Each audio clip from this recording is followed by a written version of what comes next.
पाकिस्तान की वॉशिंगटन में कश्मीर पे कहानी सुनने को कोई तैयार नहीं है। पाकिस्तान का एंटी इंडिया बयानिया वॉशिंगटन में सुनने को कोई तैयार नहीं है।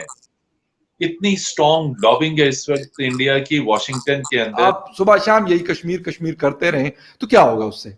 क्या उससे कश्मीर जो है वो मतलब बकौल हमारे पाकिस्तान का जो सरकारी बयानिया है कि वो आज़ाद हो जाएगा? बिल्कुल भी नहीं।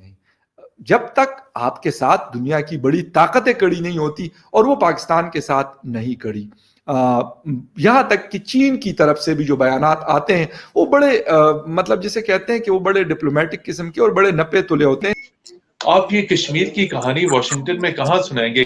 कांग्रेस में सुनाएंगे, व्हाइट हाउस में सुनाएंगे, वहां पे जो उनके पावरफुल थिंक टैंक्स है वहां पे सुनाएंगे, पेंटागन में सुनाएंगे, अमेरिकी मीडिया के अंदर सुनाएंगे। कहाँ सुनी जाएगी? ना आपकी कहानी कहीं छपेगी, ना सुनी जाएगी। अमेरिकन उसको सुनेंगे और कहेंगे नोटेड। अमेरिका ने पाकिस्तान को साफ साफ मना कर दिया है कि वह कश्मीर का रट लगाना बंद करे। सीधे शब्दों में अगर कहा जाए तो कश्मीर पर अब पाकिस्तान की सुनने वाला कोई नहीं। पाकिस्तानी मीडिया ऐसा क्यों कह रही है, आइए आप भी आगे कि वॉशिंगटन में कश्मीर पे कहानी सुनने को कोई तैयार नहीं है। पाकिस्तान का एंटी इंडिया बयानिया वॉशिंगटन में सुनने को कोई तैयार नहीं है। इतनी स्ट्रॉन्ग लॉबिंग है इस वक्त इंडिया की वॉशिंगटन। आप ये कश्मीर की कहानी वॉशिंगटन में कहाँ सुनाएंगे? कांग्रेस में सुनाएंगे, व्हाइट हाउस में सुनाएंगे, वहां पे जो उनके पावरफुल थिंक टैंक्स है वहां पे सुनाएंगे, पेंटागन में सुनाएंगे, अमेरिकी मीडिया के अंदर सुनाएंगे। कहाँ सुनी जाएगी? ना आपकी कहानी कहीं छपेगी, ना सुनी जाएगी। अमेरिकन उसको सुनेंगे और कहेंगे नोटेड। एक लफ्ज वो ये नहीं कहेंगे जिसे हम कहते हैं कि एक कंसर्न या वी विल कन्वे। ये सूरत हाल है वॉशिंगटन इस वक्त। कमर चीमा साहब, सारा अफगानिस्तान के ऊपर सेंट्रिक है। सब फोकस इस वक्त रीजनल सिक्योरिटी और अफगानिस्तान और चाइना के ऊपर है। तो ये आपकी कश्मीर की कहानी कौन सुनेगा वॉशिंगटन में? आप ये तवक्को कर रहे हैं कि साबिक सदर आजाद कश्मीर जिनकी इबलागी सलाहियतें वहां पे जो है वो, आप CNN के स्टूडियोज में बैठ जाएं, फॉक्स टीवी के स्टूडियोज में बैठ जाएं, आप सब जगह बैठ जाएं। अव्वल तो कोई कश्मीर के ऊपर डेवलपमेंट होगी तो आप स्टूडियो में बैठेंगे, आपको बुलाया जाएगा।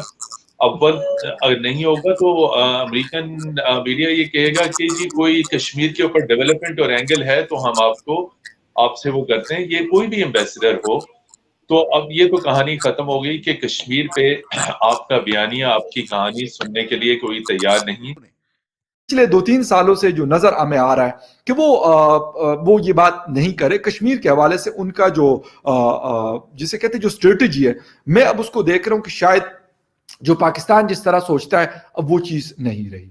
और ये मैं कहता हूं कि हिंदुस्तान की एक बहुत बड़ी डिप्लोमेटिक कामयाबी है, एक डिप्लोमेटिक सक्सेस है उनकी, कि उन लोगों ने इन कंट्रीज को इस बात पे मजबूर किया कि भाई कश्मीर में सब कुछ सही है। ये एक बहुत बड़ी, मैं कहूंगा कि एक बहुत बड़ी सक्सेस है। और पाकिस्तान की डिप्लोमेटिक और फॉरेन पॉलिसी की बहुत बड़ी नाकामी है कि हम उस चीज के ऊपर खड़े तो हम हैं, शायद बयानात भी आते हैं मुख्तलिफ मिनिस्टर्स की तरफ से, इमरान खान साहब भी मुख्तलिफ जगहों पे बात करते हैं, लेकिन यहां इस्लामाबाद में बात करने से शायद मुझे लगता है कोई फर्क नहीं पड़ता। आप सुबह शाम यही कश्मीर कश्मीर करते रहें तो क्या होगा उससे? क्या उससे कश्मीर जो है वो मतलब बकौल हमारे पाकिस्तान का जो सरकारी बयानिया है कि वो आज़ाद हो जाएगा? बिल्कुल भी नहीं। जब तक आपके साथ दुनिया की बड़ी ताकतें कड़ी नहीं होती, और वो पाकिस्तान के साथ नहीं कड़ी, यहां तक कि चीन की तरफ से भी जो बयानात आते हैं वो बड़े मतलब जिसे कहते हैं कि वो बड़े डिप्लोमेटिक किस्म के और बड़े नपे तुले होते हैं। वो कोई क्लियर किस्म का स्टेटमेंट नहीं होता जो आप ये कह सके कि यार वो शायद हिंदुस्तान के लिए, हिंदुस्तान को कोई थ्रेट कर सकता है इंटरनेशनल फोरम्स के ऊपर, कि बीजिंग से ये वाला स्टेटमेंट आ गया, मॉस्को से ये वाला आ गया, रियाद से ये वाला आ गया, यूएई से ये वाला अबू धाबी से आ गया, या मतलब तेहरान से आ गया। तो वो एक असर रखता है, इसमें कोई शक नहीं है कि वो एक असर रखता है, लेकिन उसके लिए बहुत बड़े स्केल पे आपको डिप्लोमेसी चाहिए, बहुत बड़े स्केल पे आपको अच्छे ताल्लुकात चाहिए उन ममालिक के साथ। हमारे पहले थे, अब खराब हो गए। हिंदुस्तान के पहले नहीं थे, लेकिन हिंदुस्तान ने वो डेवलप कर दिया। हिंदुस्तान जो बयानिया है, हमारा जो अंदाज है, सिर्फ ये नहीं कि वॉशिंगटन में कश्मीरियों ने 27 अक्टूबर को एक ब्लैक डे के ऊपर एक डेमोन्स्ट्रेशन कर दिया और वो आपने वहां देख लिया। ये उस वक्त होगा जब वॉशिंगटन पोस्ट और जो वॉशिंगटन में अमेरिकी एस्टेब्लिशमेंट का तर्जुमान अखबार समझा जाता है वॉशिंगटन टाइम्स, यूएसए टुडे, ये 3 बड़े अखबार हैं जो वॉशिंगटन से छपते हैं।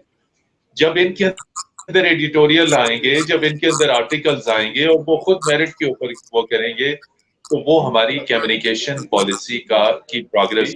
तो अब कौन सी हलचल हो जाएगी कि आप मसूद खान साहब को लगा के कश्मीर के ऊपर कोई आप वॉशिंगटन के ऐवानों में आप कोई अर्थक्वेक कर देंगे? ये मुमकिन नहीं है। अगरचे कि हम आपके हमारे वो दोस्त हैं, हम उनकी कामयाबी के लिए वो हैं। दूसरी चीज जो है वो हिंदुस्तान की स्ट्रॉन्ग लॉबी है, चूंकि हिंदुस्तान मसूद खान साहब के आजाद कश्मीर के साबिक सदर होने के ऊपर एतराज भी कर सकता है। विश्व की राजनीति में केवल उसी देश की सुनी जाती है या उसी के कहे का प्रभाव होता है जब वह देश या तो आर्थिक रूप से मजबूत हो या फिर वह सामरिक दृष्टि से कोई हैसियत रखता हो। उदाहरण के लिए रूस को ही ले लें। आर्थिक दृष्टि से आज वह उतना मजबूत नहीं है, पर रक्षा के क्षेत्र में आज भी वह कई मायनों में अमेरिका से भी ऊपर है। उसी तरह जापान का उदाहरण ले लें, वह आज विश्व की तीसरी बड़ी अर्थव्यवस्था अमेरिका और चीन के बाद है, हालांकि वह रक्षा के क्षेत्र में उतना मजबूत नहीं है। इसी कारण रसिया और जापान दोनों की पूछ अपने अपने आधार पर होती है। लेकिन जिस देशों के पास दोनों हो, यानी उसके पास आर्थिक ताकत भी हो और रक्षा शक्ति भी हो, उदाहरण के लिए अमेरिका, चीन, जर्मनी, ब्रिटेन, भारत का या फ्रांस का उदाहरण ले सकते हैं। इन देशों के पास दोनों शक्तियां हैं, इसलिए इनकी पूछ आज पूरे विश्व में होती है। इन्हें कोई इग्नोर नहीं कर सकता है। जहाँ तक पाकिस्तान का सवाल है, न तो उसके पास कोई आर्थिक ताकत है और न वह सामरिक दृष्टि से महत्वपूर्ण है कि दूसरे देश उससे डरें। इस कारण पाकिस्तान कुछ भी कहता है आज उसको सुनने वाला नहीं है। यहाँ तक कि 56 देशों का जो संगठन OIC है, उसने भी आज तक एक शब्द भी कश्मीर के संबंध में भारत के खिलाफ या फिर पाकिस्तान के पक्ष में नहीं कहा है। हालांकि पाकिस्तान ने बहुत कोशिश किया था कि उसका मुखिया जो OIC का है सऊदी अरबिया, वह एक बात बोले, लेकिन अभी तक सऊदी अरबिया ने चुप्पी साधे हुए है। और सऊदी अरबिया के ही खास दोस्त UAE ने तो पिछले महीने भारत के जम्मू कश्मीर में बड़े पैमाने पर निवेश करने का एक भारत सरकार के साथ करार भी किया है और फिर जम्मू कश्मीर से सीधे शरजाह के लिए फ्लाइट भी शुरू हो गई है। तो इससे आप अंदाजा लगा सकते हैं कि पाकिस्तान कश्मीर का रट लगा रहा है। तो आज अब उसकी कोई सुनने वाला नहीं है और अब अमेरिका में नहीं कह दिया है कि अब आप चुप रहो, अब कश्मीर कह के कोई फायदा होने वाला नहीं है। यह सब भारत के बढ़ते आर्थिक और सामरिक शक्ति का प्रभाव है। भारत के बढ़ते कद का यह परिणाम है कि ऐसा अब दूसरे देश भारत के लिए व्यवहार कर रहे हैं, भारत के पक्ष में या भारत के विपक्ष में नाराज नहीं करना चाहते हैं। और यह हमारे देश के सफल कूटनीति का परिणाम भी है। आज के लिए बस इतना ही। जय हिंद। हैं तो कृपया मेरे चैनल को सब्सक्राइब करें तथा बेल आइकन भी दबा दें ताकि नई वीडियो की जानकारी तुरंत आप तक पहुंच जाए।